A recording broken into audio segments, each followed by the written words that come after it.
ട്രാവലിനിടെ പുതിയൊരു കാഴ്ചയിലേക്ക് എല്ലാവരും ക്ഷണിക്കുകയാണ്. ഇന്ന് ഞാനും സെബിനെ എത്തി നിൽക്കുന്നത് കോഴിക്കോട് ജില്ലയിലാണ്. കോഴിക്കോട് ജില്ലയിലെ ജാനകി കാടിൻ്റെ മുന്നിലാണ്. ഇതൊരു ഇക്കോ ടൂറിസം പദ്ധതിയാണ്. പക്ഷേ കേരളത്തിലെ തന്നെ ഏറ്റവും അധികം ശ്രദ്ധ നേടിയിട്ടുള്ള പല തവണ പത്രവാർത്തകളിലായിട്ടുള്ള ഒരുപാട് കോൺസ്പിറസികളൊക്കെ ഉള്ള ഒരു നിഗൂഢ വനമാണിത്. ഇതിൻ്റെ ഉള്ളിൽ ഒരുപാട് കഥകൾ നടന്നിട്ടുണ്ട്, ഒരുപാട് കാര്യങ്ങൾ കേട്ടിട്ടുണ്ട്. ആദ്യമായിട്ടാണ് ഇതിനകത്തേക്ക് കയറാൻ പോകുന്നത്. എന്തൊക്കെയാണ് ഇതിൽ കാണാനുള്ളത് നോക്കാം. ഒരാൾക്ക് 30 രൂപയാണ് ഇങ്ങോട്ടുള്ള എൻട്രി ചാർജ്. ഒരു എക്കോ ടൂറിസം പദ്ധതിയാണിത്. ഇതിൻ്റെ ഉള്ളിലൂടെ നമുക്ക് നടക്കാം. ഒരു വൈൽഡ് ട്രക്കിംഗ് ആണ് ഇവർ അറേഞ്ച് ചെയ്തിട്ടുള്ളത്. വളരെ സേഫായിട്ട് ഏത് പ്രായക്കാർക്കും നടക്കാൻ വേണ്ടി നല്ല രീതിയിൽ പേയ്മെൻ്റ് ഒക്കെ കരിങ്കല്ലുകൊണ്ട് പേവ് ചെയ്തിട്ടുണ്ട്. അത് നല്ല വൃത്തിയായിട്ട് മെയിൻറ്റെയിൻ ചെയ്തിട്ടുണ്ട്. ഈ കാടിൻ്റെ ഏറ്റവും വലിയ പ്രത്യേകത എന്താണെന്ന് വെച്ച് കഴിഞ്ഞാൽ ഈ കാടിൻ്റെ ഉള്ളിലൂടെയാണ് കുറ്റ്യാടി പുഴ ഒഴുകിക്കൊണ്ടിരിക്കുന്നത്. ഇവിടെ ഒരു തോട് കാണില്ലേ, ഈ തോട് നേരെ കുറ്റ്യാടി പുഴയിലേക്കാണ് ഒഴുകുന്നത്. ഈ കാടിൻ്റെ ഉള്ളിലൊക്കെ മഴക്കാലത്ത് പെയ്യുന്ന വെള്ളമൊക്കെ ഇങ്ങനെ ചാലായിട്ട് ഒരു അരുവിയായിട്ട് പുഴയിലേക്ക് ഒഴുകിക്കൊണ്ടിരിക്കുകയാണ്. ഈ കാട്ടുകൂടെ നടക്കുമ്പോൾ നമ്മൾ പുഴയുടെ തീരത്തു കൂടെയാണ് പോയിക്കൊണ്ടിരിക്കുന്നത്. നല്ല തണുപ്പുണ്ട്, നല്ല പച്ചിപ്പ്. തൊട്ട് പുറകിൽ നിങ്ങൾ കാണുന്നുണ്ടാവും പുഴയാണിത്, കുറ്റ്യാടി പുഴ. അതിൻ്റെ ശബ്ദം കേൾക്കാം, അങ്ങോട്ടേക്ക് പുഴ ഒഴുകി പോകുന്നുണ്ട്. പക്ഷേ ഇവിടെ പതുങ്ങിയിരിക്കുന്ന ചില അപകടങ്ങളുണ്ട്. ഇങ്ങനെ ഈ പുഴയുടെ തീരത്ത് വന്ന് സെൽഫി എടുക്കാമെന്നൊക്കെ നമ്മൾ വിചാരിക്കും. പക്ഷേ ഈ ഫോറസ്റ്റുകാർ ഇവിടെ കയറൊക്കെ കെട്ടിവെച്ച് എന്തിനാന്ന് വെച്ച് കഴിഞ്ഞാൽ ഇവിടെയൊക്കെ മണ്ണിടിച്ചിലുള്ള സ്ഥലമാണ്. ഇവിടെ നിന്ന് നമ്മൾ സെൽഫി ഒക്കെ എടുക്കുന്ന സമയത്ത് ഒരു പക്ഷേ നമ്മൾ ഈ മണ്ണിടിഞ്ഞ് പുഴയിലേക്ക് വീഴാൻ സാധ്യതയുണ്ട്. വെറുതെ തള്ളുമല്ല, അങ്ങനെ സംഭവിച്ചിട്ടുണ്ട്. ആൾക്കാർ ഇവിടെ നിന്ന് സെൽഫിയൊക്കെ എടുക്കുന്നതിൻ്റെ ഇടയിൽ മുന്നേ വീണ് മരിച്ചിട്ടുണ്ട്. അപ്പോൾ വളരെ സേഫായിട്ട് ഉത്തരവാദിത്തത്തോടു കൂടി വേണം നമ്മൾ ഈ കാഴ്ചകളൊക്കെ കാണാൻ വരുന്ന ആൾക്കാർ ഇവിടെ എക്സ്പ്ലോർ ചെയ്യാൻ. പാമ്പ് അങ്ങനെയുള്ള പ്രശ്നങ്ങളൊക്കെ ഉണ്ടാവാൻ സാധ്യതയുള്ള സ്ഥലം കൂടിയാണിത്. നമ്മുടെ നാട്ടിലൊക്കെ ഒരു മരം ഉണങ്ങിപ്പോയി കഴിഞ്ഞാൽ അത് വീണ് പോവുക എന്നുള്ളൊരു ഓപ്ഷൻ മാത്രമേ ഉള്ളൂ. ഇവിടെ നിങ്ങൾ സൂക്ഷിച്ച് നോക്കി ഞങ്ങൾക്ക് ഒരു കാര്യം മനസ്സിലാവും.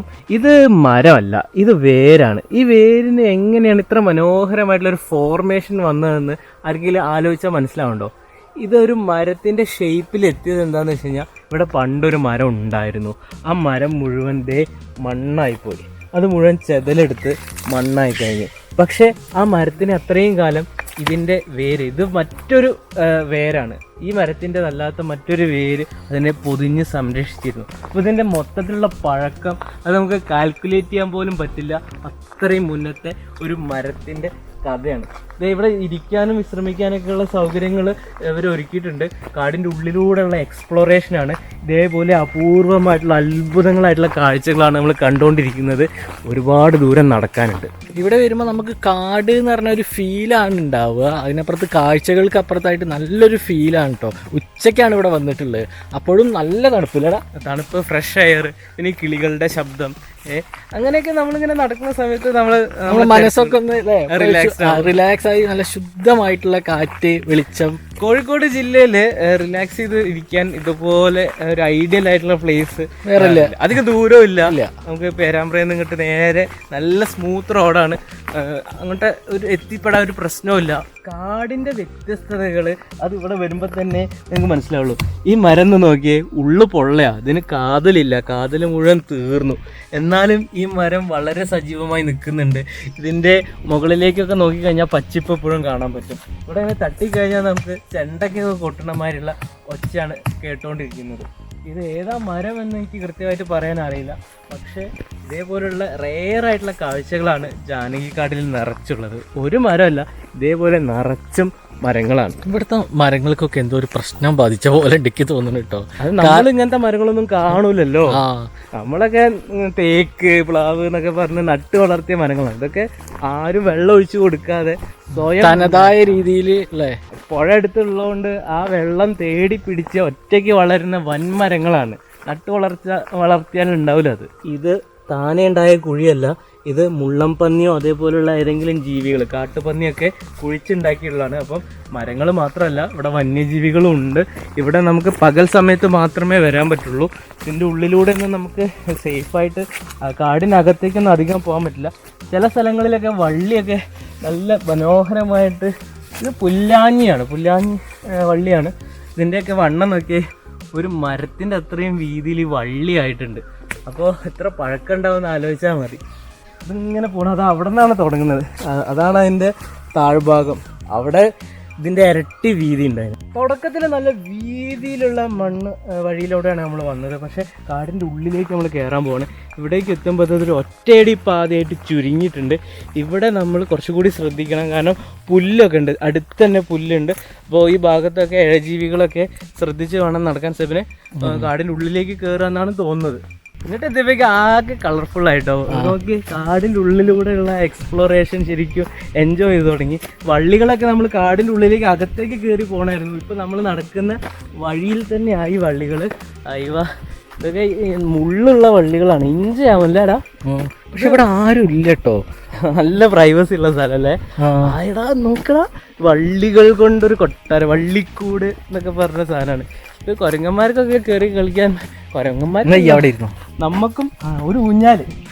അയ്യോ, ഇത് ഒരു കാട്ടുവള്ളിയാണ്. വാവ്, സ്ട്രോങ് ആണ്. ആഹാ, സൂപ്പർ. ഇവിടെ ഒരു മരം വീണ് കഴിഞ്ഞാൽ അത് ഇവിടെ കിടക്കും. ഇവിടെ കിടന്ന് ദ്രവിച്ച് ഇവിടുത്തെ മറ്റ് മരങ്ങൾക്കൊക്കെ വളമായിട്ട് മാറും. ഏകദേശം 100 ഹെക്ടറിലെ മേലെ ഇതേപോലെ ജാനകിക്കാട് സംരക്ഷിക്കപ്പെട്ടിട്ടുണ്ട്. എന്തുകൊണ്ട് ജാനകി എന്നുള്ള പേര് ഈ കാടിന് വന്നതെന്ന് വെച്ച് കഴിഞ്ഞാൽ, ജാനകി അമ്മ എന്ന് പറയുന്ന ഒരു വ്യക്തി ഇഷ്ടദാനം കൊടുത്ത ഭൂമിയാണ് ഈ കാടായിട്ട് മാറിയിട്ടുള്ളത്. അത് പഴയ കാലത്തെ നെഹ്റുവിൻ്റെയൊക്കെ ഭരണകൂടത്തിലൊക്കെ അംഗമല്ലെങ്കിൽ നെഹ്റുവിൻ്റെയൊക്കെ അസോസിയേറ്റ് ആയിട്ടുള്ള VK കൃഷ്ണമേനോൻ, അദ്ദേഹത്തിൻ്റെ സഹോദരിയാണ് ജാനകി അമ്മ. ആ സ്ത്രീയാണ് ഈ കാടിൻ്റെ ഉടമ എന്ന് പറയുന്ന ഒരു വ്യക്തി.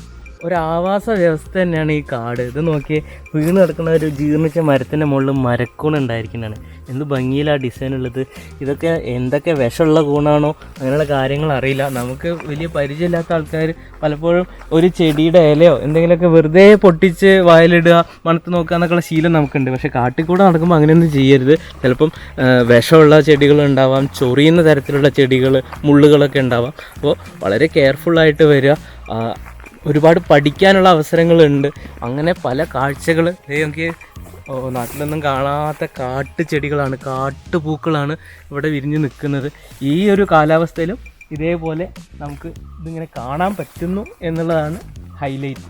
നടന്ന് ക്ഷീണിച്ചൊന്ന് വിശ്രമിക്കാൻ നമുക്ക് പ്രത്യേകിച്ച് ഫെസിലിറ്റി ഒന്നും വേണ്ട.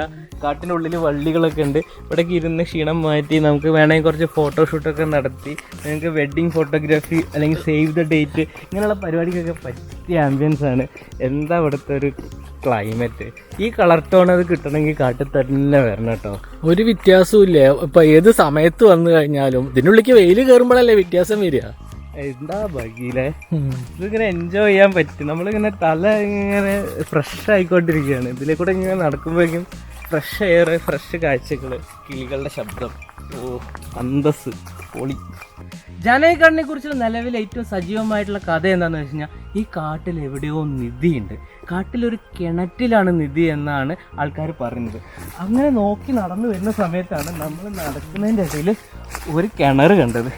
ഈ കിണറിൽ നിധി ഉണ്ട് എന്ന് ആൾക്കാർ ഇതിലിപ്പോൾ നിലവിൽ ഒന്നുമില്ല. ഇതിലിപ്പോൾ ഉള്ളത് പ്ലാസ്റ്റിക് ബോട്ടിലാണ്. ഈ പ്ലാസ്റ്റിക് ബോട്ടിൽ മാറ്റി കുറച്ച് മണ്ണെടുത്ത് നോക്കിയാൽ ഒരു പക്ഷേ കിണറിൽ നിധി ഉണ്ടാവാം, അറിയില്ല. ഇവിടെ എന്തോ ഒരു ജ്യോതിഷി അങ്ങനെ എന്തോ പറഞ്ഞിട്ടുണ്ടായിരുന്നു, പ്രവചനം നടത്തിയിട്ടുണ്ട്. ജാനകിക്കാട്ടിലെ ഒരു കിണറ്റിൽ നിധി ഉണ്ട് എന്നാണ് ആ പ്രവചനം. ഈ കിണറ്റിൽ ഉണ്ടോ ഇല്ലേ എന്നത് ഈ കുപ്പിയൊക്കെ എടുത്ത് മാറ്റി നോക്കിക്കഴിഞ്ഞാലേ പറയാൻ പറ്റുള്ളൂ. നിങ്ങൾക്കറിയോ, ഇങ്ങനെയൊക്കെ നിധികളൊക്കെ കിട്ടിയിട്ടുണ്ട് പലർക്കും. ഒരു വലിയ കാടാണ്, അതുകൊണ്ട് തന്നെ ഒരുപാട് നിഗൂഢതകൾ ഇതിൻ്റെ ഉള്ളിലുണ്ടായിരിക്കും. നിധി അല്ലെങ്കിൽ യക്ഷിക്കഥകൾ തുടങ്ങിയിട്ടുള്ള ഒരുപാട് കാര്യങ്ങളുണ്ടായിരിക്കും. ഏകദേശം 100 ഹെക്ടറിന് മുകളിലുള്ളൊരു കാടാണ്. അത് ചെറിയൊരു കാര്യമല്ല കേട്ടോ. ആൾക്കാർ മരണപ്പെടുന്നുണ്ട് ഇവിടെ, ആക്രമണങ്ങൾ നടക്കുന്നുണ്ട്, പിന്നെ ഒരു പുഴയുണ്ട്, പലതും സംഭവിച്ചിട്ടുണ്ട് ഇവിടെ.